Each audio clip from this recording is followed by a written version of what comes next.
کے لیے ہے جو نہایت بلند اور ہر چیز پر پوری قدرت رکھنے والا ہے۔ وہ اپنے بندوں پر غالب ہے، وہ ان پر نگہبان بھیجتا ہے۔ اسی کے لیے دنیا اور آخرت میں سب تعریف ہے، اور اسی کے لیے حکم ہے، اور اسی کی طرف تم سب لوٹائے جاؤ گے۔ اللہم صلی علی محمد وعلی آل محمد کما صلیت علی ابراہیم وعلی آل ابراہیم انک حمید مجید۔ اللہم بارک علی محمد وعلی آل محمد کما بارکت علی ابراہیم وعلی آل ابراہیم انک حمید مجید۔ پچھلے ہفتے ہم نے دشمن کے شر سے بچنے کی دعائیں پڑھی تھی۔ انسان کے دشمنوں میں سے سب سے بڑا دشمن شیطان ہے، جو پیدائش کے وقت سے لے کر موت تک اس کے ساتھ دشمنی کرتا ہے۔ جب انسان پیدا ہوتا ہے تو وہ اس کو چھو کر رلاتا ہے، اور جب انسان کی جان نکل رہی ہوتی ہے تو وہ اس کے سامنے آ کر اس کو بہکانے کی کوشش کرتا ہے، گمراہ کرتا ہے۔ یہ وہ دشمن ہے جو کسی قیمت پر بھی دوستی نہیں کرتا اور کسی قیمت پر بھی انسان کا پیچھا نہیں چھوڑتا۔ لیکن اللہ سبحانہ وتعالیٰ نے ہمیں اس دشمن کے حوالے نہیں کیا۔ اس سے بچنے کے لیے، اس سے حفاظت کے لیے ہمیں دعائیں سکھا دی، قرآن مجید میں بھی اور سنت رسول صلی اللہ علیہ وسلم میں بھی۔ اللہ سبحانہ وتعالیٰ نے اس دنیا کو پیدا کیا اور اپنی حکمت کی بنا پر اس میں شر بھی پیدا کیا، اور شر کا سب سے بڑا منبع اور سرچشمہ اور اس کی بنیاد اور اس کے اسباب میں سب سے بڑا سبب شیطان مردود ہے۔ اس کے پیدا کرنے میں اللہ کی عظیم حکمتیں ہیں، اور اس کے ذریعے انسانوں کی آزمائش کی گئی ہے۔ اللہ سبحانہ وتعالیٰ نے قرآن مجید میں اس کی دشمنی کی بھی خبر دی، اور یہ بھی کہ انسان کے لیے وہ ایک امتحان ہے۔ ان الشیطان للانسان عدو مبین، بے شک شیطان انسان کا کھلا دشمن ہے۔ سورۃ فاطر میں آتا ہے ان الشیطان لکم عدو فاتخذوہ عدوا، بے شک شیطان تمہارا دشمن ہے، اسے دشمن ہی سمجھو۔ انما یدعو حزبہ لیکونوا من اصحاب السعیر، وہ تو اپنے گروہ والوں کو صرف اس لیے بلاتا ہے تاکہ وہ بھڑکتی ہوئی آگ والوں میں شامل ہو جائیں۔ شیطان چھپا ہوا دشمن ہے۔ اللہ تعالیٰ فرماتے ہیں انہ یراکم ہوا وقبیلہ من حیث لا ترونہم، بے شک وہ تمہیں اور اس کا قبیلہ تمہیں اس طرح دیکھتا ہے جہاں سے تم انہیں نہیں دیکھ سکتے۔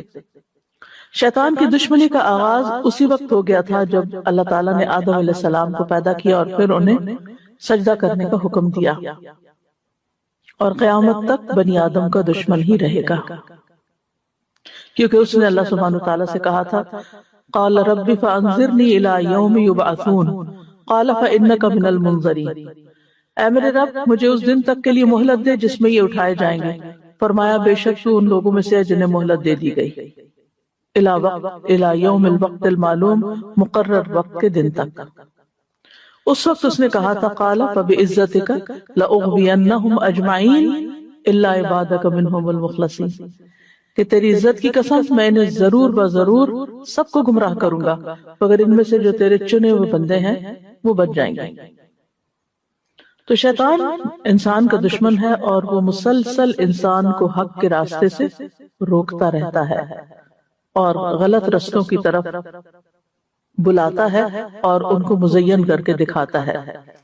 انسان کو اپنی زندگی میں مختلف طرح کے تجربات پیش آتے رہتے ہیں شیطان سے، جن میں شیطان انسان کو بہکاتا ہے، اور اس میں سب سے پہلا کام وہ یہ کرتا ہے کہ وہ اس کی سوچ کو منفی کرتا ہے، اس کی سوچ کو صحیح رخ سے ہٹا کر غلط رخ پہ ڈال دیتا ہے۔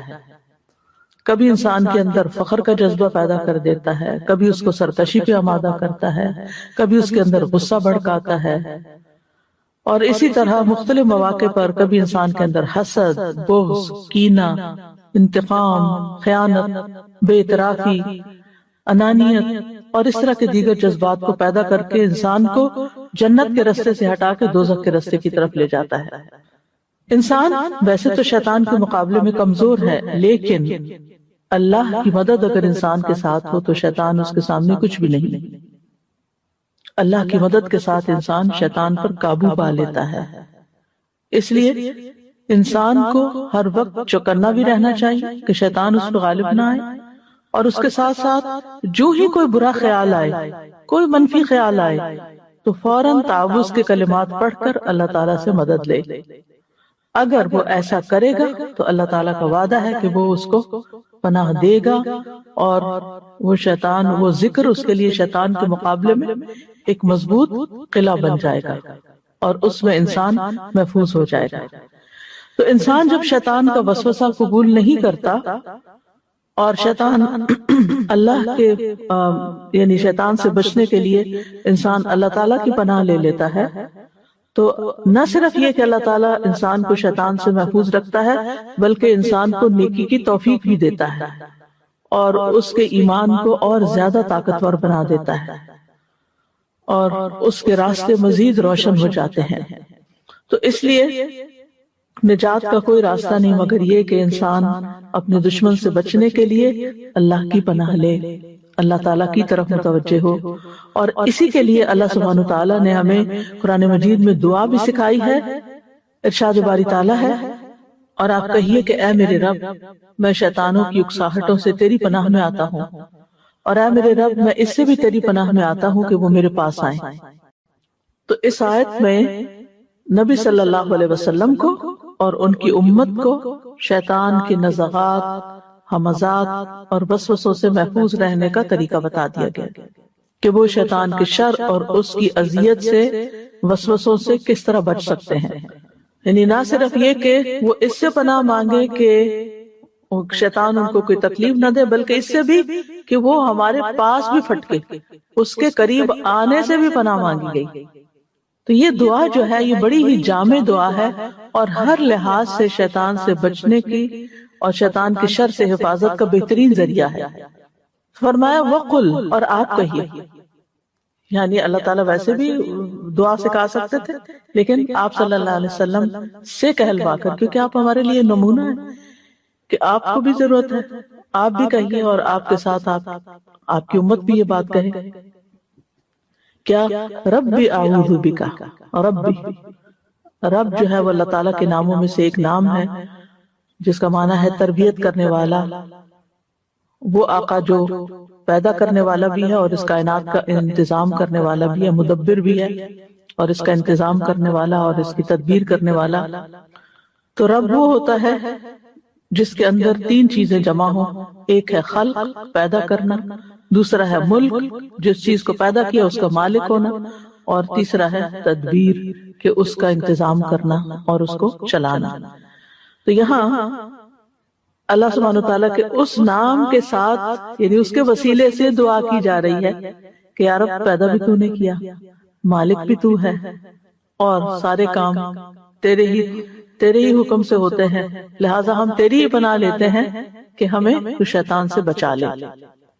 تو اعوذ بک، یعنی میں تیری پناہ لیتا ہوں، یعنی میرے اندر قدرت نہیں ہے، طاقت نہیں ہے، میں کچھ نہیں کر سکتا، تو ہی کرے گا، اس لیے میں تیری طرف متوجہ ہوتا ہوں۔ اعوذ بک، اور تعوذ جو ہے، اعوذ جو ہے، اس کا مطلب ہوتا ہے پناہ لینا، پناہ مانگنا، یعنی میں اپنے آپ سے بھی بری ہوں اور ساری مخلوقات کو چھوڑ کر تیری طرف رجوع کرتا ہوں، تیری پناہ میں آتا ہوں کہ شیطان میرے پاس حاضر ہو، یا وہ میرے دین کو نقصان دے یا میری دنیا کو نقصان دے۔ تو اے اللہ، میں تیرے ذریعے تحفظ چاہتا ہوں اور حفاظت چاہتا ہوں، پناہ چاہتا ہوں کہ شیطان مجھے کچھ نقصان دے۔ انسان کو جب کسی کا خوف ہوتا ہے تو پھر کیا کرتا ہے؟ تھوڑا سا امیجن کریں کہ کبھی کبھی خواب میں آپ دیکھتے ہیں کہ کوئی جانور آپ کے پیچھے لگ گیا، وہ شیطان ہی ہوتا ہے ایک طرح سے، تو آپ کیا کر رہے ہوتے ہیں خواب میں؟ بھاگ رہے ہوتے ہیں، تو بھاگتے بھاگتے آپ دیکھتے ہیں کہ کوئی دروازہ کھلا ہو تو آپ اس کے اندر گھسیں، اور پھر آپ اس دروازے کو چٹکنی لگا دیں، اور آپ اگر وہ اس کے اندر چٹکنی نہیں تو آپ اس کو زور دے کے بند کر رہے ہوتے ہیں کہ کوئی بلا اندر نہ آئے۔ آپ یہ سمجھے کہ یہی شیطان تھا کہ جو ہر وقت آپ کے پیچھے لگا ہوا ہے، لیکن ہمیں نظر نہیں آتا تو ہم اس سے ڈرتے بھی نہیں، اور پھر ہم اس سے بچنے کے لیے کوئی پناہ بھی نہیں لیتے۔ تو ظاہری جو شر نظر آتے ہیں ہمیں، مثلا پانی آ رہا ہماری طرف، ہم کیا کرتے ہیں؟ پیچھے ہٹ جاتے، کسی چیز پہ چڑھ جاتے ہیں اگر زیادہ ہو۔ آپ دیکھیے آج کل جہاں جہاں سیلاب آ رہے ہیں، لوگ اپنی چھتوں پہ چڑھ جاتے ہیں اور 2-2 دن 3-3 دن بعد لوگ کراچی جیسے شہر میں چھتوں پر کیا کہیں ٹنگے رہے ہیں یا پریشان رہے ہیں کہ نیچے پانی ہی پانی ہے. تو انہوں نے کیا کیا, اوپر کے فلور پہ پناہ لی ہوئی ہے نیچے کے پانی سے بچنے کے لیے. تو یہ ہوتی ہے پناہ. اب شیطان ایک دشمن ہے, اس سے بچنے کے لیے ہم اللہ تعالیٰ کے حوالے اپنے آپ کو کر رہے ہیں, اس کی حفاظت طلب کر رہے ہیں اور اس کے ذکر کے ذریعے ایک محفوظ قلعے میں جا رہے ہیں. تو اللہ ہی مضبوط سہارا ہے. آتا نا وَمَن يَعْتَصِم بِاللَّهِ فَقَدْ هُدِيَ إِلَىٰ صِرَاطٍ مُسْتَقِيمٍ. اور کس چیز سے بچنے کے لیے؟ من ہمزات الشیاطین, شیطان کے ہمزات سے. ہمزات جو ہے یہ حمزہ کی جمع ہے, ہا والا حمزہ نہیں جو نام رکھتے ہیں, یہ گول ہا ہے. عربی زبان میں اس کا مطلب ہوتا ہے کسی کو کچوکا مارنا یا دھکیلنا یا انگلی چبھونا یا پریشر دینا. اسی سے مہماز, لوہے کی وہ سلاخ ہوتی ہے, مہمیز لگانا, آپ نے سنا ہوگا لفظ, بہت پیور اردو میں ہوتا ہے مہمیز لگانا, جو جانور پر سوار شخص کے پاس ہوتی ہے اور وہ کیا کرتا ہے کہ اس کے ذریعے اس کو کچوکا لگاتا ہے. کبھی آپ گھوڑے پہ سوار ہوئے ہوں یا ٹانگے پہ سوار ہوئے ہوں تو آپ نے دیکھا ہوگا کہ اس چلانے والے کے پاس ایک چھانٹا سا ہوتا ہے جس کے ذریعے وہ اس کو, ہاں, تاکہ وہ آگے چلے. چابک بھی کہتے ہیں اس کو. لیکن یہ مہماز جو ہے یہ تھوڑی سی چیز سخت ہے, یعنی لوہے کی سلاخ ہے, ٹھیک ہے, وہ لکڑی کی ہوتی ہے چابک وغیرہ یا لیدر کا ہوتا ہے. تو گھوڑ سوار جب گھوڑے پہ سوار ہو کر کسی چیز کے ساتھ یا اپنی ایڑی کے ساتھ, ایڑ لگانا پڑا آپ نے کبھی, ایڑ لگایا دوڑانے کے لیے ایڑ لگاتے, تو ایڑی کے ساتھ یا پھر یوں مارتا ہے اس کو, یا پھر کسی سلاخ کے ساتھ اس کے پیٹ پہ کچوکے لگاتا ہے تاکہ گھوڑا تیز بھاگے. تو اس طرح پھر وہ تیز بھاگنے لگتا ہے. تو اسی سے یہ لفظ حمزہ ہے, حمزات, شیطان کے کچوکے. شیطان بنی آدم کو کچوکے لگاتا ہے, پیدا ہوتے ہی کچوکے لگاتا ہے تاکہ وہ شر کی طرف آگے بڑھے. اسی لیے علماء کہتے ہیں کہ ہر وہ چیز جو آپ کو کسی ایسے کام پر ابھارے جس میں خیر نہ ہو تو وہ شیطان کی طرف سے. یعنی اگر آپ کو کسی بھی ایسی چیز کے کرنے کا شوق پیدا ہو رہا ہے جس میں کوئی خیر نہیں, تو یہ دراصل شیطان نے آپ کو اس کی طرف پش کیا ہوا ہے. اس نے آپ کو یہ چیز یعنی ادھر آپ کو ڈال دیا کہ یہ کرو یہ کرو یہ کرو, اس کو خوشنما بنا دیا, اس کا خیال بال بار آپ کے دل میں ڈالا. آپ دیکھیں یہ زندگی بڑی قیمتی ہے, یہ وقت بھی بڑا قیمتی ہے, اس کو ہم گنوا نہیں سکتے. وقت کہتے ہیں ٹائم از منی. تو ہم کام پہ ہوتے ہیں تو ہمیں ٹائم منی نظر آ رہا تھا, لیکن جہاں ٹائم کے عوض ہمیں کچھ پیسے نہیں مل رہے ہوتے تو ہم بعض اوقات ریلیکس کرنے کے بہانے اور کسی اور بالکل لغویات میں, بیکار کی باتوں میں اور فضول چیزوں میں اپنے آپ کو مصروف کر دیتے ہیں. اور ہم کہتے ہیں ہم ریلیکس ہے, می ٹائم ہے, میں جو چاہوں کروں. کبھی کچھ لگا کے دیکھنے لگتے ہیں جس کے دیکھنے کا کوئی فائدہ نہیں, کوئی فائدہ. ہر بیکار بے فائدہ یا غلط چیز کی طرف اور وقت ٹائم ویسٹنگ کی طرف شیطان لے جاتا ہے. تو یہ اس کے ہمزات ہوتے ہیں. یعنی بیسیکلی ہمزات کو آپ دوسرے لفظوں میں وسوسے کہہ لیجئے یا وہ خیالات کہہ لیجئے جو وہ اندر ڈالتا ہے اور پھر ریپیٹڈلی ڈالتا ہے, ایک دفعہ نہیں, بار بار بار بار بار بار. اور اسی طرح یعنی کہ بیکار کاموں کی طرف بھی لے جاتا ہے اور ممنوع چیزوں کی طرف بھی لے جاتا ہے. اسی لیے نبی صلی اللہ علیہ وسلم کو یہ سکھایا گیا کہ رب اعوذ بک من ہمزات الشیاطین واعوذ بک رب ان یحضرون. تو ابن عباس کہتے ہیں کہ یہ شیطان کے کچوکے ہیں, ہمزات. حسن بصری کہتے ہیں کہ یہ اس کے وسوسے ہیں. مجاہد کہتے ہیں یہ اس کا پھونک مارنا ہے. اور اہل معانی کہتے ہیں کہ یہ ان کا بہکا کر نافرمانیوں کی طرف دھکیلنا ہے. جیسے گھوڑے کو ایڑ لگائی جاتی کہ دوڑے اس طرف, تو اسی طرح شیطان بھی پیچھا کرتا رہتا ہے انسان کا تاکہ نافرمانی کی طرف چلے جائے. اور پھر یہاں آپ دیکھیے آیت میں من ہمزات الشیاطین کہا گیا, شیطان نہیں کہا گیا. ایک نہیں کئی ایک ہے, بہت سارے ہیں. اور حمز جو ہے یہ شدید طریقے سے یا سختی کے ساتھ دھکیلنا, یعنی ایسا نہیں کہ تھوڑی سی کسی کو پش کیا, نہیں, لگے رہے پیچھے لگے رہے حتیٰ کہ انسان اس طرف چل ہی پڑے. تو یہ کیا ہے دراصل یہ کچوکے کہ انسان اللہ کی یاد سے پھر جائے، اللہ کی عبادت سے پھر جائے، حتیٰ کہ وہ عبادت میں بھی ہو تو وہ کچھ اور ہی سوچ رہا ہو، اس کے خیالات کو اچک لیتا ہے بالکل وداؤٹ فزیکل پین۔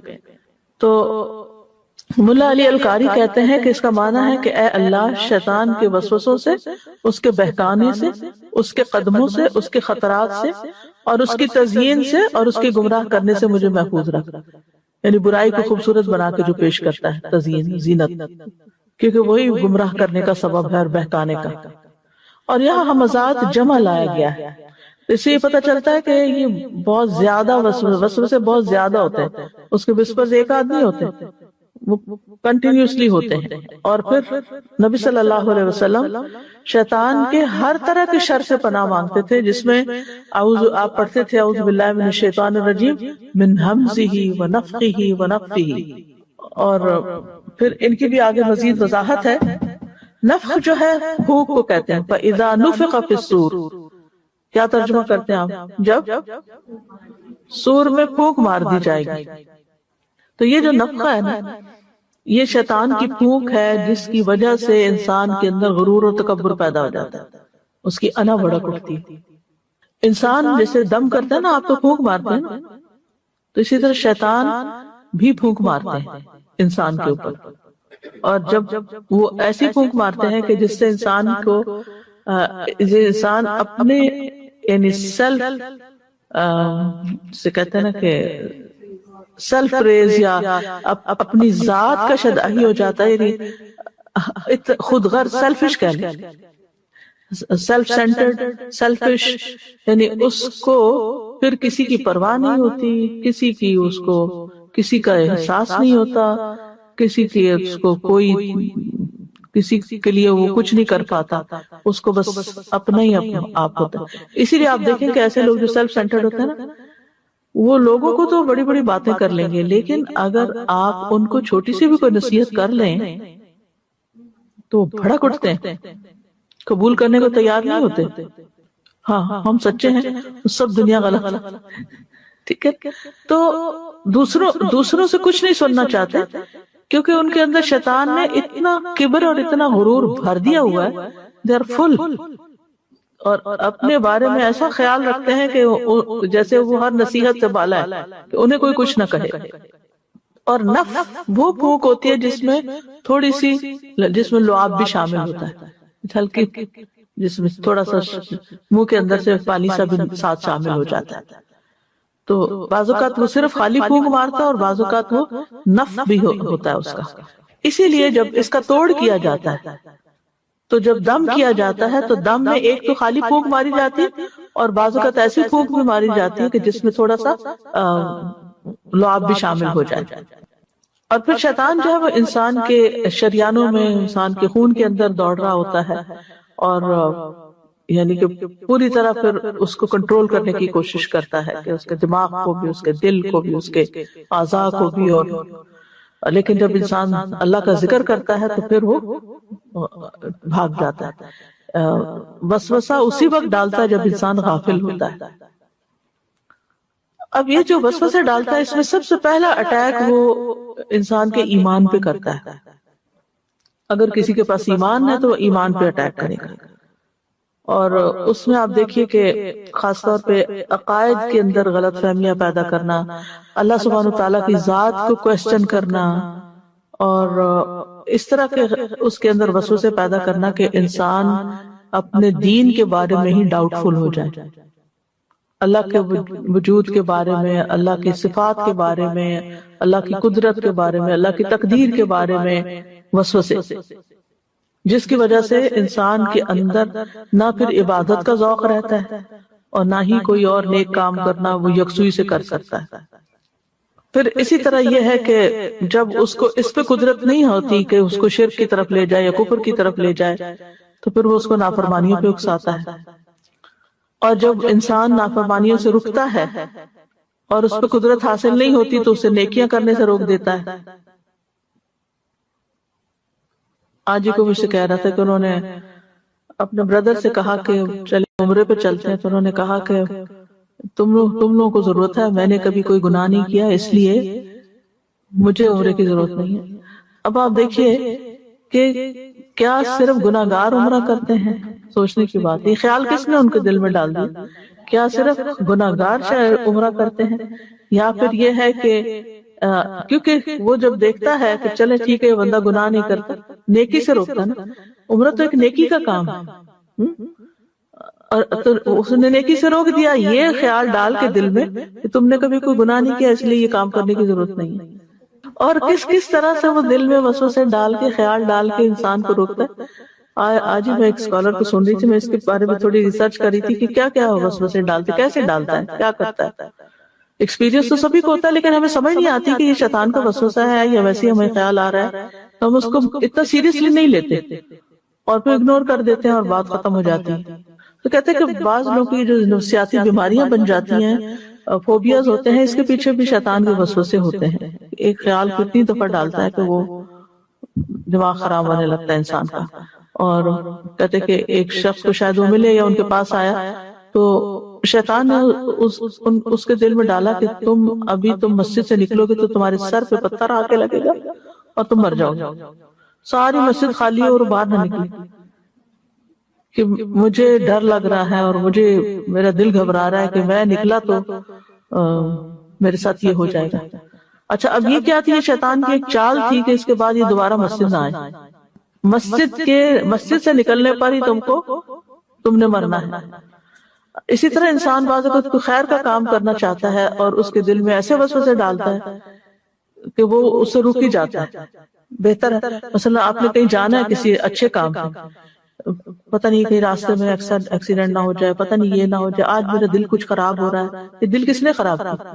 شیطان ہی ہوتا ہے جو وسوسے ڈال کے دل بھی خراب کرتا ہے، کیونکہ شیطان انسان کا دشمن ہے، وہ انسان کو غمگین کرنا چاہتا ہے، یعنی شیطان انسان کو پریشان کرتا ہے۔ تو یہ جو وسوسے ہوتے ہیں ان کے ذریعے پریشانی بھی پھیلاتا ہے، غمگین بھی کرتا ہے، اور اسی طریقے سے پھر وہ پھیر کے انسان کو نیکی کے کام سے روک دیتا ہے۔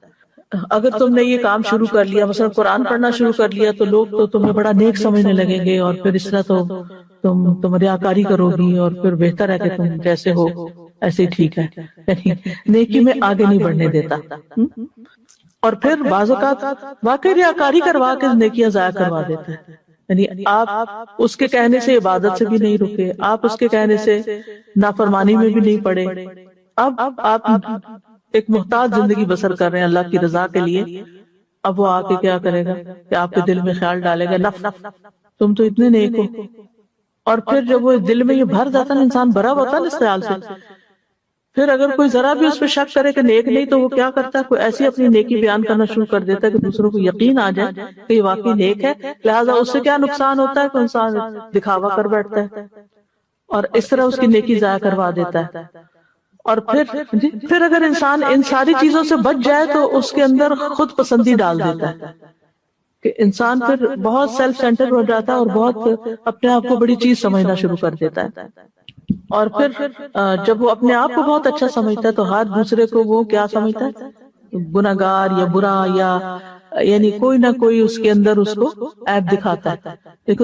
دیکھو وہ فلاں ایسے کر رہا، تم تو ایسے نہیں، فلاں یہ کر رہا تم ایسے نہیں، فلاں ایسے کر رہا تم ایسے نہیں۔ لہٰذا نتیجہ کیا ہوتا ہے کہ انسان ہر ایک کو برا سمجھتا ہے اور اپنے آپ کو نیک سمجھتا ہے، لہٰذا نیکی کے رسم رکاوٹ بن جاتی ہے چیز۔ جب الٹ ہوتا ہے نا اس کے کہ انسان سوچتا ہے کہ سارے مجھ سے اچھے ہیں اور میری نیکیاں کم ہیں، تو پھر اس کا کیا نتیجہ ہوتا ہے؟ نیکیوں میں وہ دوڑ لگتی ہے کیونکہ سارے آگے نکلے جا رہے ہیں، میں پیچھے رہ گیا ہوں۔ اور اگر وائس ورسا ہو کہ سارے ہی گناہ گار ہیں اور میں نیک ہوں، تو پھر آپ آگے نہیں بڑھتے۔ آپ کچھ کہنا چاہتے ہیں؟ تو یہاں پر شیاطین کا لفظ استعمال ہوا ہے، اور شیطان کا لفظ جو ہے نا یہ شطنہ سے مشتق ہے۔ شطنہ کا معنی ہوتا ہے تو دور چلے جانا، یعنی اپنے فسق و فجور کی وجہ سے ہر خیر کے کام سے دور ہے وہ۔ وَأَعُوذُ بِكَ رَبِّ أَن يَحْضُرُونِ، اور اے میرے رب میں تیری پناہ چاہتا ہوں کہ ان میں سے کوئی میرے دینی یا دنیاوی معاملے میں میرے پاس بھی آئے، تو ہی مجھے بچانے پہ قادر ہے۔ تو شیطان جو ہے انسان کے ہر کام میں انٹرفیئر کرتا ہے، کھانا ہو، پینا ہو، سونا ہو، گھر سے نکلنا ہو، گھر میں واپس لوٹنا ہو، کسی سے میل ملاقات ہو، یعنی ہر چیز کے اندر اس نے مداخلت کرنی ہے۔ اور ان میں سے سب سے خاص موقع جس پہ شیطان بہت زیادہ توجہ کرتا ہے وہ موت کا وقت ہے، کہ ساری زندگی تو میرے قابو نہیں آیا، جاتے جاتے اس کو بہکا دوں۔ تو حسن خاتمہ کی دعا کرنی چاہیے انسان کو ہمیشہ، اور اس دعا میں 2 بار ربوبیت کے وسیلے سے دعا کی گئی ہے، وَأَعُوذُ بِكَ رَبِّ أَن يَحْضُرُونِ، کیونکہ رب کے بغیر کوئی ہمیں پناہ نہیں دے سکتا، کوئی اس دشمن سے نہیں بچا سکتا۔ تو یہ بہت ہی جامع دعا ہے، اور اس میں ہر قسم کے شر اور ہر قسم کی شیطان کی برائی سے پناہ مانگی گئی ہے، اور اگر یہ قبول ہو جائے تو انسان ہر شر سے محفوظ ہو سکتا ہے۔ اس سے بھی پتہ چلتا ہے کہ انسان کو یہ دعا مانگتے رہنا چاہیے۔ رسول اللہ صلی اللہ علیہ وسلم نے فرمایا، اللہ تعالیٰ فرماتا ہے میرا بندہ اگر مجھ سے مانگتا ہے تو میں اسے دیتا ہوں، اور اگر وہ کسی دشمن یا شیطان سے میری پناہ مانگتا ہے تو میں اسے محفوظ رکھتا ہوں۔ شیطان کو گالی گلوچ نہیں کرنا چاہیے، اس کا کوئی فائدہ نہیں، اس سے وہ خوش ہوتا ہے۔ اس کے مقابلے میں بس اللہ کی مدد مانگنی چاہیے، یعنی حدیث میں آتا ہے تم شیطان کو برا بھلا مت کہو بلکہ اس کے شر سے اللہ کی پناہ طلب کرو، اور ہر چیز سے پناہ دینے والا اللہ ہی ہے، ہر شر سے۔ پھر یہ کہ دعا میں عاجزی اختیار کرنے میں انسان کو مبالغہ کرنا چاہیے، ربی ربی کہہ کر انسان کو اپنے آپ کو اللہ کے آگے جھکا دینا چاہیے۔ اور شیطان کا خطرہ جو ہے یہ سب سے بڑا خطرہ ہے اور سب سے بڑا دشمن ہے، اور اس کے بہکاوے ہیں اور چالیں ہیں، کفر اور شرک کا ارتکاب کراتا ہے، صراط مستقیم سے روکتا ہے، اللہ کی نافرمانی کے کام کرواتا ہے انسان سے، حلال حرام کے معاملے میں بندوں کو گمراہ کرتا ہے، برے کام مزین کر کے دکھاتا ہے، وَزَيَّنَ لَهُمُ الشَّيْطَانُ مَا كَانُوا يَعْمَلُونَ، یعنی فطرتاً انسان برائی سے نفرت کرتا ہے، یعنی اللہ نے انسان کی فطرت سلیم رکھی ہے تو اس اور خیر اور شر کی پہچان بھی رکھی، لیکن شیطان برائی کو خوبصورت بنا دیتا ہے، لہذا وہ اس کی طرف چل پڑتا ہے۔ پھر اسی طرح دین میں نئے نئے فتنے پیدا کر دیتا ہے، نئی نئی بحثیں چھیڑ دیتا ہے۔ اب دیکھیں تاریخ ہماری بھری ہوئی ہے اس سے، کبھی تقدیر کے مسئلے میں بحثیں چل رہی ہیں، اور کبھی قرآن مجید کے بارے میں جو مسئلہ خلق قرآن اٹھ کھڑا ہوا، کبھی کچھ اور۔ پھر اسی طرح انسان جب نیکی کے کاموں کی طرف متوجہ ہوتا ہے تو راستے میں آ کے بیٹھ جاتا ہے، اسلام کے راستے میں آ کے بیٹھ جاتا ہے کہ تم اپنے باپ دادا کا دین کو چھوڑنے لگے ہو، اور پھر اگر اس کی بات نہیں مانتا انسان اور اسلام قبول کر لیتا ہے تو ہجرت کے راستے پہ بیٹھ جاتا ہے کہ تم اپنا گھر بار چھوڑ دو گے، پھر وہ جہاد کے راستے پہ بیٹھ جاتا ہے کہ تم اگر مارے گئے تو تمہارے مال تقسیم ہو جائے گا اور تمہاری بیوی کہیں اور نکاح کر لے گی۔ تو بہرحال شیطان انسان کے ہر کام میں شامل ہو جاتا ہے۔ نبی صلی اللہ علیہ وسلم نے فرمایا بے شک شیطان تم میں سے ہر ایک آدمی کے پاس اس کے ہر کام کے وقت موجود رہتا ہے، یہاں تک کہ اس آدمی کے کھانے کے وقت بھی اس کے پاس موجود ہوتا ہے، لہذا جب تم میں سے کسی کا لقمہ گر جائے تو اسے چاہیے کہ اس کی گندگی صاف کر کے اسے کھا لے اور اس کو شیطان کے لیے نہ چھوڑے۔ یعنی شیطان تو چاہتا ہے کہ انسان کا نقصان ہو، تو انسان اپنا نقصان نہ کرے، اور جب کھانا کھا لے تو انسان اپنی انگلیاں چاٹ لے، کیونکہ انسان نہیں جانتا کہ برکت اس کے کھانے کے کس حصے میں ہے۔ پھر اسی طرح یہ کہ شیطان جو ہے وہ آپس میں بغض اور عداوت پیدا کرتا ہے لوگوں کے درمیان۔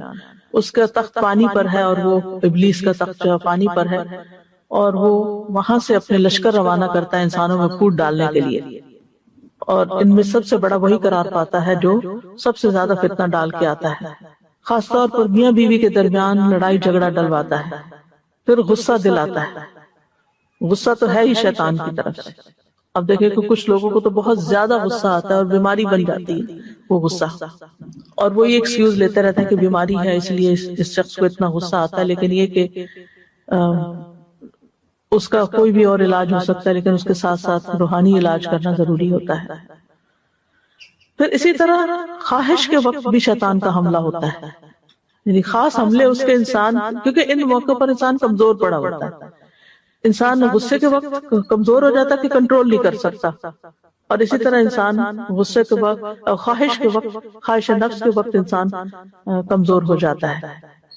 تو انسان اپنے خواہش پرستی کے وقت ضرور سوچے کہ کہیں شیطان کا حملہ تو نہیں، اور کہیں شیطان تو مجھ پر حاوی نہیں ہو رہا. اگر وہ خواہش ایسی ہے جو اللہ کی ناراضگی کے کام کی ہے. اللہ تعالیٰ فرماتے ہیں یا ایھا الذین آمنوا لا تتبعوا خطوات الشیطان ومن یتبع خطوات الشیطان فإنہ یأمر بالفحشاء والمنکر ولولا فضل اللہ ورحمتہ ما زکا منکم من احد ابدا ولکن اللہ یزکی من یشاء واللہ سمیع علیم. اے لوگو جو ایمان لائے ہو، شیطان کے قدموں کے پیچھے مت چلو، اور جو شیطان کے قدموں کے پیچھے چلے تو بے شک وہ بے حیائی اور برائی کا حکم دیتا ہے. اور اگر تم پر اللہ کا فضل اور اس کی رحمت نہ ہوتی تو تم میں سے کبھی کوئی پاک نہ ہوتا، لیکن اللہ جسے چاہتا ہے پاک کرتا ہے. اللہ سب کچھ سننے والا، سب کچھ جاننے والا ہے. اسی طرح لباس کے معاملے میں شیطان انسان پہ حاوی ہو جاتا ہے اور اسے ایسا لباس پہننے کی ترغیب دیتا ہے جو رب کو ناراض کرنے والا ہوتا ہے. اللہ تعالیٰ فرماتے ہیں یا بنی آدم لا یفتننکم الشیطان کما اخرج ابویکم من الجنۃ ینزع عنہما لباسہما لیریہما سوآتہما. اے بنی آدم، ایسا نہ ہو کہ شیطان تمہیں فتنے میں مبتلا کر دے جیسے اس نے تمہارے والدین کو جنت سے نکلوایا تھا. اس نے ان کے لباس اتروا دیے تھے تاکہ ان کی شرمگاہیں انہیں دکھلا دیں. تو لباس کا اتارنا ایسی جگہ پر جہاں نہیں اتارنا چاہیے، لباس کا مختصر کر لینا، اپنے جسم کے وہ حصے جو چھپانے چاہیے ان کو ننگا کر دینا لوگوں کے سامنے، یا ٹائٹ لباس پہننا، یا ایسا لباس پہننا جو اپوزٹ سیکس کے لیے بہت اٹریکٹیو ہو، تو یہ بھی شیطانی کارستانیوں میں سے ہے. اسی طرح بیہودہ شعر و شاعری کے ذریعے وہ فتنہ پھیلاتا ہے، فساد ڈالتا ہے، فحاشی پھیلاتا ہے. ابو سعید کہتے ہیں کہ ہم رسول اللہ صلی اللہ علیہ وسلم کے ہمراہ مقام ارج کی طرف جا رہے تھے. ایک شاعر سے شعر پڑھتے ہوئے سامنا ہو گیا تو رسول اللہ صلی اللہ علیہ وسلم نے فرمایا شیطان کو پکڑو یا شیطان کو روکو، بہت شعر پڑھ رہا ہوگا. آدمی کا پیٹ پیپ سے بھر جائے، یہ اس کے لیے زیادہ بہتر ہے کہ وہ شعر کے ساتھ بھرے، یعنی ایسے فضول شعر یا ایسے سانگز یا ایسی چیزیں یاد کر لے کہ جو فحاشی پر مبنی ہو. پھر اسی طرح فضول خرچی کرواتا ہے، یعنی مال کو غلط راستے پر ضائع کرواتا ہے. کیونکہ انسان کیا چاہتا ہے کہ انسان بہت محنت سے مال کماتا ہے اور محنت سے کمایا ہوا مال وہ رائے گاہ کرواتا ہے. اللہ تعالیٰ فرماتے ہیں وَآتِ ذَا الْقُرْبَى حَقَّهُ وَالْمِسْكِينَ وَابْنَ السَّبِيلِ وَلَا تُبَذِّرْ تَبْذِيرًا إِنَّ الْمُبَذِّرِينَ كَانُوا إِخْوَانَ الشَّيَاطِينِ وَكَانَ الشَّيْطَانُ لِرَبِّهِ كَفُورًا. اور رشتہ دار کو اس کا حق دو، اور مسکین اور مسافر کو حق دو، اور فضول خرچی نہ کرو، کیونکہ فضول خرچی کرنے والے شیطانوں کے بھائی ہیں اور شیطان اپنے رب کا ناشکرا ہے. پھر شیطان کا ایک کام ہے سستی اور کسل مندی پیدا کرنا، جیسے نماز میں جمائیاں لینا. نبی صلی اللہ علیہ وسلم نے فرمایا نماز میں جمائی آنا شیطان کی طرف سے، لہذا جب تم میں سے کسی کو جمائی آئے تو جہاں تک ہوئے اس کو روکے، جہاں تک ہو سکے اس کو روکے. پھر اللہ کا ذکر بھلوا دینا، استحوذ علیہم الشیطان فانساہم ذکر اللہ، شیطان ان پہ غالب آ گیا سو اس نے انہیں اللہ کی یاد بھلا دی. کھانے سے پہلے بسم اللہ بھلوا دینا. حذیفہ کہتے ہیں ہم نبی صلی اللہ علیہ وسلم کے ساتھ کھانے میں حاضر ہوتے، ہم تب تک کھانے میں ہاتھ نہ ڈالتے جب تک رسول اللہ صلی اللہ علیہ وسلم کھانے میں اپنا ہاتھ ڈالنے سے آغاز نہ کرتے. ایک مرتبہ ہم آپ کے ساتھ کھانے میں شریک ہوئے کہ ایک چھوٹی سی بچی آئی، گویا اسے دھکیلا جا رہا تھا. اس نے آگے بڑھ کر اپنا ہاتھ کھانے میں ڈالنا چاہا تو رسول اللہ صلی اللہ علیہ وسلم نے اس کا ہاتھ پکڑ لیا. پھر ایک بدوی آیا، گویا کہ اسے بھی دھکیلا جا رہا تھا، آپ نے اس کا ہاتھ بھی پکڑ لیا. پھر فرمایا بے شک جس کھانے پر اللہ کا نام نہ لیا گیا وہ شیطان اسے اپنے لیے حلال سمجھتا ہے. شیطان اس بچی کو لایا کہ وہ اپنے لیے کھانا حلال کرے تو میں نے بچی کا ہاتھ پکڑ لیا. شیطان اس بدوی کو لایا کہ اس کے ذریعے اپنا کھانا حلال کرے تو میں نے اس کا بھی ہاتھ پکڑ لیا. اس ذات کی قسم جس کے ہاتھ میں میری جان ہے، شیطان کا ہاتھ اس بچی کے ہاتھ کے ساتھ میرے ہاتھ میں ہے تو میں نے اس کو پکڑا ہوا ہے. آپ نے دیکھا ہوگا بچے، آپ کھانا لگا کے رکھتے، بچے کھیلتے ہوئے آتے، بھاگتے دوڑتے، اور آ کے اس میں سے کچھ لیا بغیر بسم اللہ پڑھے، منہ میں ڈالا یا نہ ڈالا، چل دیے، اچکتے ہیں کھانا اس طرح کچھ نہ کچھ. آپ ان کو سمجھائیں کھانا لینا ہے یا کوئی چیز لینی، بسم اللہ پڑھیں اور لے لیں، بسم اللہ کے بغیر نہ لیں۔ اسی طرح نعمتوں پہ مغرور ہونا، فخر کرنا، بندوں پہ تکبر کرنا۔ سفیان الثوری کہتے ہیں جب آپ صدقہ کرنے یا کسی نیکی کرنے کا یا کسی نیک عمل کرنے کا ارادہ کریں تو اس کام کو فوراً شروع کر لیں، اس سے پہلے کہ آپ کے اور اس کام میں شیطان حائل ہو جائے، اور بسم اللہ پڑھ کے شروع کر لیں تاکہ پھر شیطان کا دخل نہ آئے اس میں۔ تو شیطان سے بچنے کے لیے پھر سب سے زیادہ تو اللہ کی طرف رجوع کرنا، توحید، ایک اللہ کی طرف رجوع اور اس پہ توکل۔ وہب بن منبہ کہتے ہیں شیطان کے لیے سمجھدار مومن کی تدبیر سے زیادہ پہاڑ کو چٹان چٹان کر کے اور پتھر پتھر کر کے ختم کرنا زیادہ آسان ہے۔ یعنی شیطان کے لیے سمجھدار مومن کی تدبیر جو ہے اس کو وہ ختم نہیں کر سکتا، اس کے مقابلے میں پہاڑ توڑ لے، ٹکڑے ٹکڑے کر دے، وہ اس کے لیے آسان ہے۔ سمجھدار مومن یعنی شیطان کی شر سے اس طرح بچتا ہے اللہ کی حفاظت کے ساتھ، کیونکہ جب کوئی شخص مومن، عاقل اور سمجھدار ہو تو وہ شیطان کے لیے پہاڑ سے بھی زیادہ بھاری اور لوہے سے زیادہ سخت ہے۔ رسول اللہ صلی اللہ علیہ وسلم نے فرمایا مومن اپنے شیطان کو اس طرح تھکا دیتا ہے جس طرح تم میں سے ایک آدمی سفر میں اپنے اونٹ کو تھکا دیتا ہے، وہ تھک جاتا ہے، مومن اس کو اپنے اوپر غالب نہیں آنے دیتا۔ اس کے لیے کیا ہے؟ نیک اعمال اور عبادت کو لازم کر لینا اور برائیوں سے بچنا، کثرت سے اللہ کا ذکر کرنا۔ حدیث میں آتا ہے جب تک بندہ اللہ کے ذکر میں مصروف رہتا ہے شیطان کے حملوں سے محفوظ ایک مضبوط قلعے میں ہوتا ہے۔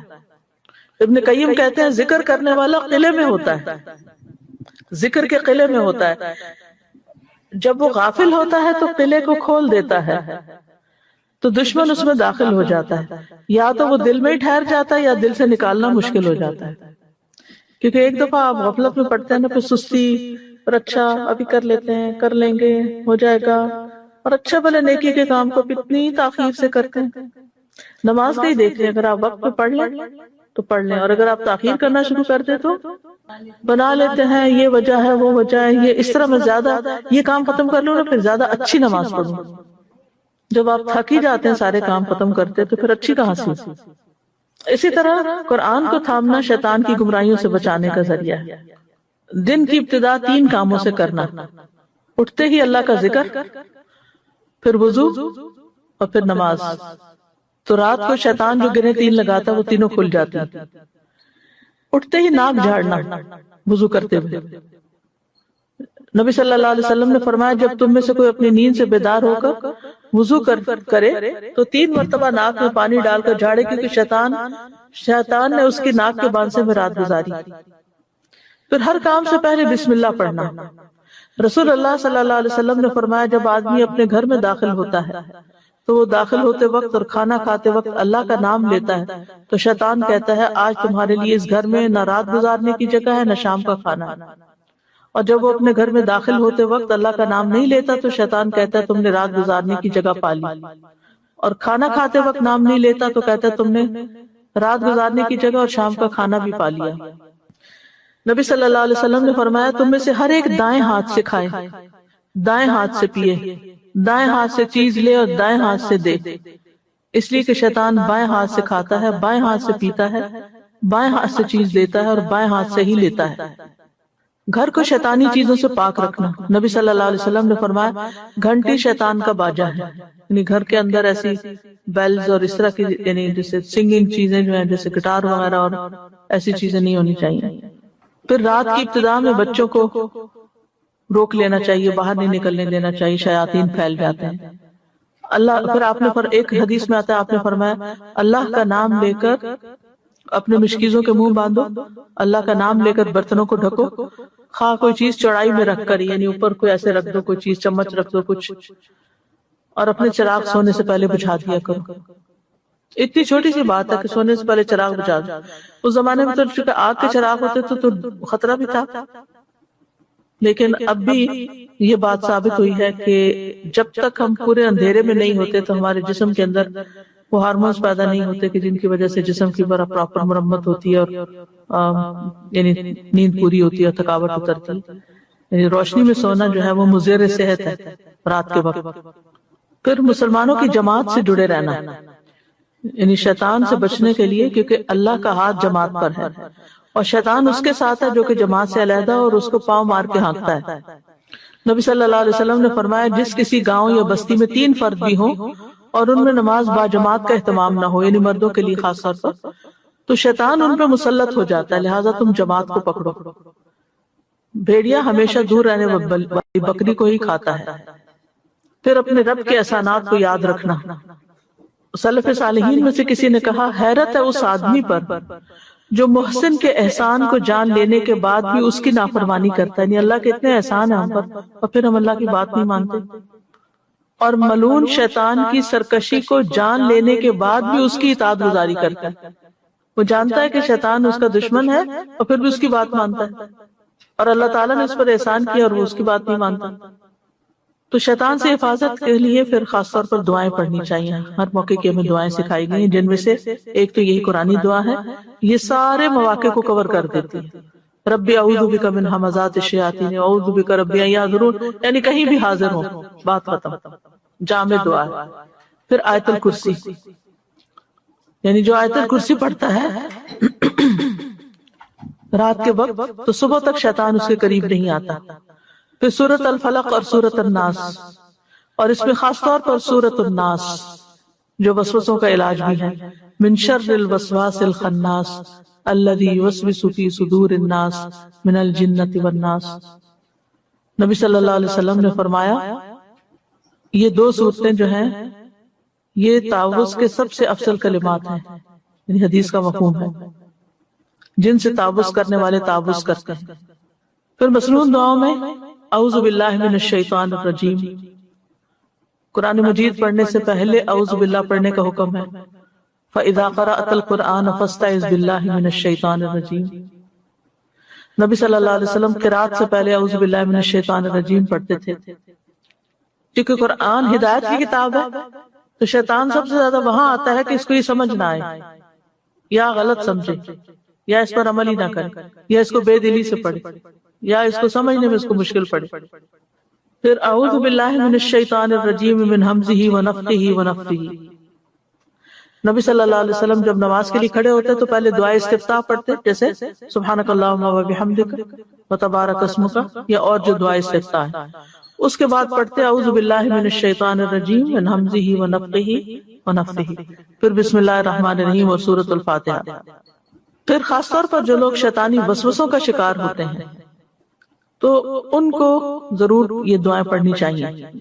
رسول اللہ صلی اللہ علیہ وسلم نے فرمایا شیطان تم میں سے کسی کے پاس آتا ہے اور اس سے کہتا ہے یہ کس نے پیدا کیا، یہ کس نے پیدا کیا، حتیٰ کہ سوال کرنے لگتا ہے کہ تیرے رب کو کس نے پیدا کیا۔ تو یہ تو ہر ایک کے ذہن میں یہ سوال ڈالتا ہے نا، لہٰذا جب یہاں تک نوبت پہنچ جائے تو اسے اللہ کی پناہ میں آنا چاہیے اور شیطانی خیال کو چھوڑ دینا چاہیے۔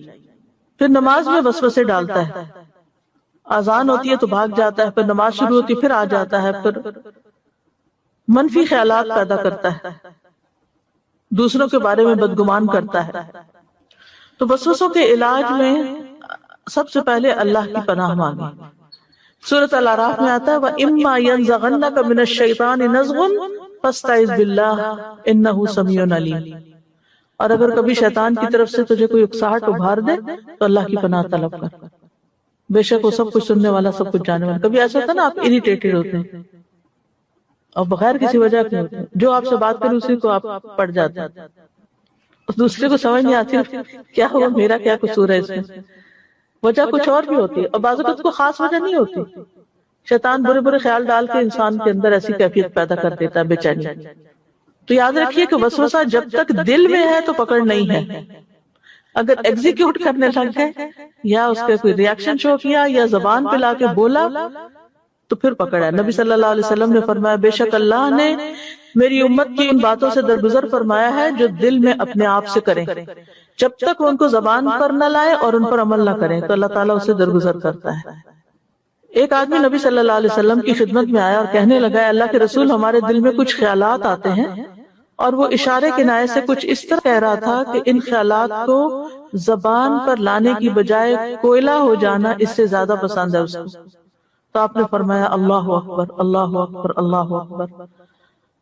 الحمدللہ الذی رد کیدہ الی الوسوسہ، ہم اس اللہ کی جس نے ابلیس کے مکر کو وسوسے کی طرف لٹا دیا. یعنی ابلیس ہمارے لیے اور کچھ نہیں، ہمارے اوپر مسلط نہیں ہو سکتا مگر یہ کہ دل میں اس کو اتنی چھٹی دے دی گئی کہ دل میں وسوسہ ڈال دے. جب وسوسہ آئے تو اعوذ باللہ پڑھیں، اپنے دل کے چھٹکارے، خاص طور پر اگر نماز میں 3 دفعہ تعوذ پڑھ کے 3 دفعہ بائیں جانب چھٹکارے، یعنی اعوذ باللہ السمیع العلیم من الشیطان الرجیم من نفخہ ونفثہ وہمزہ پڑھ کے پھر اعوذ باللہ السمیع العلیم من الشیطان الرجیم من ہمزہ ونفخہ ونفثہ، پہلے حمزہ آتا ہے پھر نفث آخر میں آتا ہے. اور پھر وہ ایک صحابی آئے، انہوں نے اپنی پریشانی کا اظہار کیا تو آپ صلی اللہ علیہ وسلم نے ان کو یہی دعا سکھائی تو وہ اس بیماری سے نجات پا گئے، مشکل آسان ہو گئی. پھر یہ ہے کہ خیالات کو جھٹک دیا کریں، دور کریں ان کو خود ذہن میں لا کے نہیں برے خیالات سوچیں، اپنے ذہن کو کسی اور کام میں مشغول کریں. جو نیورو پاتھس بنے ہوئے نا آپ کے دماغ میں، برین میں، ان کو بریک کریں اور چیزیں اس میں ڈال کریں. کیونکہ جب انسان اللہ کا ذکر کرتا ہے، اللہ کی مدد مانگتا ہے، شیطان مکھی کی طرح ہو جاتا ہے، کمزور، چھوٹا سا. اب آپ دیکھیں جیسے مکھی ہوتی ہے نا، مکھی سے کیوں تشبیہ دی گئی؟ مکھی کیا کرتی ہے؟ جتنا جھٹکتے پھر آ جاتی، پھر آ جاتی، پھر آ جاتی. کیا وہ آپ کو قتل کر سکتی؟ کیا وہ آپ کو پکڑ سکتی؟ وہ کیا کر سکتی؟ شیطان بھی یہی کرتا ہے، اس کا ہم پہ زور نہیں ہوتا. پھر اسی طرح ایک اور دعا سکھائی گئی، هو الاول والآخر والظاہر والباطن وهو بكل شيء علیم.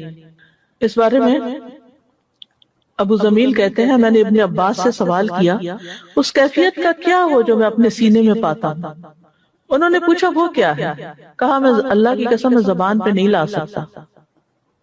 انہوں نے کہا وہ شک و شبہ والی بات ہے. وہ ہنس دی اور بولے اس سے کسی کو نجات نہیں ملی، حتیٰ کہ اللہ تعالیٰ نے یہ آیت اتار دی فَإِن كُنتَ فِي شَكٍّ مِّمَّا أَنزَلْنَا إِلَيْكَ فَاسْأَلِ الَّذِينَ يَقْرَؤُونَ الْكِتَابَ. پھر اگر تو یعنی پروفٹ کو کہا جائے اگر آپ اس بارے میں کسی شک میں تو جو ہم نے آپ کی طرف نازل کیا تو ان لوگوں سے پوچھ لیجئے جو آپ سے پہلے کتاب پڑھتے ہیں. یعنی شک سے کسی کو نجات نہیں ملی.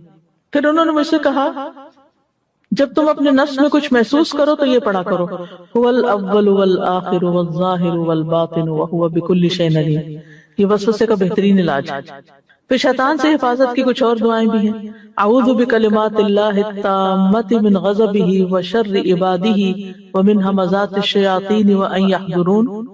میں اللہ کے تمام کلمات کی پناہ میں آتا ہوں اس کی ناراضگی سے، اس کے بندوں کی شرارتوں سے، شیطانوں کے وسوسوں سے اور اس بات سے کہ وہ میرے پاس آئیں. پھر اسی طرح گھبراہٹ کے وقت یہ دعا پڑھنی چاہیے، یعنی جب آپ کا دل گھبرا رہا. اور اس میں آپ دیکھیں کہ اللہ تعالیٰ کے تمام کلمات ساری کتابوں یعنی قرآن اور انجیل اور زبور یہ ساری چیزیں جو ہیں سب کا ایک طرح سے واسطہ دیا جا رہا ہے. پھر ہے اعوذ بکلمات اللہ التامۃ من کل شیطان وہامۃ ومن کل عین لامۃ. میں پناہ پکڑتا ہوں اللہ کے پورے کلمات کے ذریعے اور ہر ایک شیطان سے، ہر زہریلے جانور سے، ہر نقصان پہنچانے والی بری نظر سے. اس میں ساری چیزیں آ گئی جن سے ہم ڈرتے ہیں. کون کون سی چیزیں؟ شیطان، زہریلے جانور جیسے سانپ بچھو وغیرہ ہوتے ہیں اور ہر بری نظر سے. نہ صرف یہ کہ اپنے لیے پڑھنی چاہیے بلکہ اپنی اولاد کو بھی اللہ کی پناہ میں دینا چاہیے. نبی صلی اللہ علیہ وسلم حضرت حسن اور حسین رضی اللہ عنہما کے لیے پناہ طلب کرتے تھے اور فرماتے تھے کہ تم دونوں کے والد ابراہیم علیہ السلام بھی ان کے ذریعے اسماعیل اور اسحاق علیہ السلام کے لیے اللہ کی پناہ لیتے تھے. وہ کیا ہے؟ اعوذکما بکلمات اللہ التامۃ من کل شیطان وہامۃ ومن کل عین لامۃ. جی ظاہر ہے اسماعیل اور اسحاق کٹھے تو رہتے نہیں تھے. بعض لوگ کہتے ہیں نا کہ ہمارے بچے دور ہیں کہ ہم دور سے آیت الکرسی پڑھ کے پھونک دیں. آیت الکرسی کا تو نہیں ملتا لیکن یہ دعا ملتی. یعنی اللہ کے سارے ناموں کے ساتھ اللہ کو واسطہ دے کر ہم اللہ کی پناہ میں آتے ہیں کہ اللہ تعالیٰ ہمیں بچا لے شیطان کی شر سے.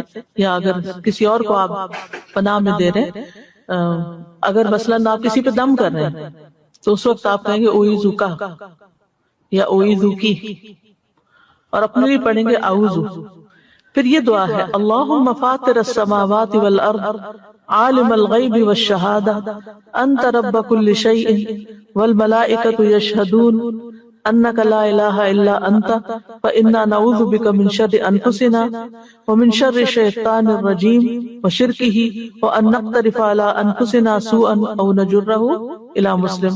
تھوڑی سی لمبی دعا ہے لیکن صبح شام کی دعاؤں میں مل جاتی ہے. اے اللہ آسمانوں اور زمین کو پیدا کرنے والے، مخفی اور ظاہر چیزوں کے جاننے والے، تو ہر چیز کا رب ہے اور فرشتے گواہی دیتے ہیں کہ بے شک تیرے سوا کوئی معبود نہیں. بس ہم تیری پناہ چاہتے ہیں اپنے نفسوں کے شر سے اور شیطان مردود کے شر سے، اس شرک کے شر سے، اس کے شرک کے شر سے، یعنی شیطان جو شرک پھیلاتا ہے، اور اس بات سے ہم اپنے نفسوں، اور اس بات سے بھی کہ ہم اپنے نفسوں پر کسی برائی کا ارتکاب کریں، یعنی ہم اپنے اوپر خود ظلم کریں یا کسی اور مسلمان کو اس کی طرف کھینچ لے جائیں، یعنی خود تو نہیں کرتے لیکن اوروں کو غلط راستے پہ ڈال دیں. پھر صبح شام اور بستر پہ لیٹتے وقت شیطان کے شر سے پناہ مانگنا. اللہم فاطر السماوات والارض عالم الغیب والشہادہ انت ولی فی الدنیا والآخرہ. پھر بسم اللہ وضعت جنبی اللہم اغفر لی ذنبی واخسأ شیطانی وفک رہانی واجعلنی فی الندی الاعلی. آپ کے پاس وہ ایپ ہے جس میں رات سونے کے وقت کے اذکار ہے، اس میں یہ دعا موجود ہے. اے اللہ کے نام کے ساتھ، اللہ کے نام کے ساتھ میں نے اپنا پہلو رکھا. اے اللہ میرے گناہ بخش دیجئے، میرے شیطان کو ذلیل کر دیجئے، میری قید کو کھول دیجئے اور مجھے اعلیٰ اور رفع مجلس کا ہم نشین بنائیے. اچھا کارڈ بھی ہے، پرنٹ سائز کا، اوکے پرنٹ سائز کا کارڈ موجود ہے، وہ لگا دیں. پھر سوتے وقت بھی یہ پڑھ سکتے ہیں. پھر اولاد کو شیطان کے شر سے بچانے کے لیے بسم اللہ اللہم جنبنا الشیطان وجنب الشیطان ما رزقتنا. اللہ کے نام کے ساتھ شروع کرتا ہوں، اے اللہ ہمیں شیطان سے بچا اور شیطان کو اس چیز سے دور رکھ جو اس کے نتیجے میں ہمیں عطا فرمائے. پھر غصے کے وقت بیت الخلاء میں داخل ہوتے وقت کیا پڑھتے ہیں؟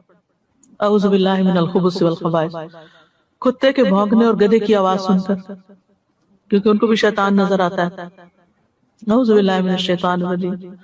مسجد میں داخلے کے وقت اس سے پہلے اعوذ باللہ العظیم وبوجہہ الکریم وسلطانہ القدیم من الشیطان الرجیم. میں اللہ انتہائی عظمت والے کی، اس کی ذات کریم اور اس کے سلطان قدیم کے ساتھ پناہ لیتا ہوں شیطان مردود سے. انسان جب یہ دعا پڑھ لیتا تو ابلیس کہتا ہے یہ تو سارا دن میرے چنگل سے نکل گیا، یعنی میں مجھ سے محفوظ ہو گیا. اتنی اچھی دعا ہے. برا خواب دیکھنے پر پھر لا الہ الا اللہ وحدہ لا شریک لہ لہ الملک و لہ الحمد وہو علی کل شیء قدیر. یہ دن میں کتنی دفعہ؟ 100 دفعہ. صبح سے شام تک وہ شیطان کے شر سے محفوظ رہے گا. پھر مغرب کے بعد 10 دفعہ یہ دعا لا الہ الا اللہ وحدہ لا شریک لہ لہ الملک و لہ الحمد یحیی و یمیت وہو علی کل شیء قدیر. رسول اللہ صلی اللہ علیہ وسلم نے فرمایا کہ مغرب کے بعد جو شخص اس کو 10 بار پڑھے گا اللہ تعالیٰ اس کی حفاظت کے لیے اسلحہ بردار فرشتے مقرر کر دیں گے جو صبح تک اس کی شیطان سے حفاظت کریں گے. تو یہ تھی شیطان سے بچنے کی دعائیں، شیطان سے حفاظت کی دعائیں.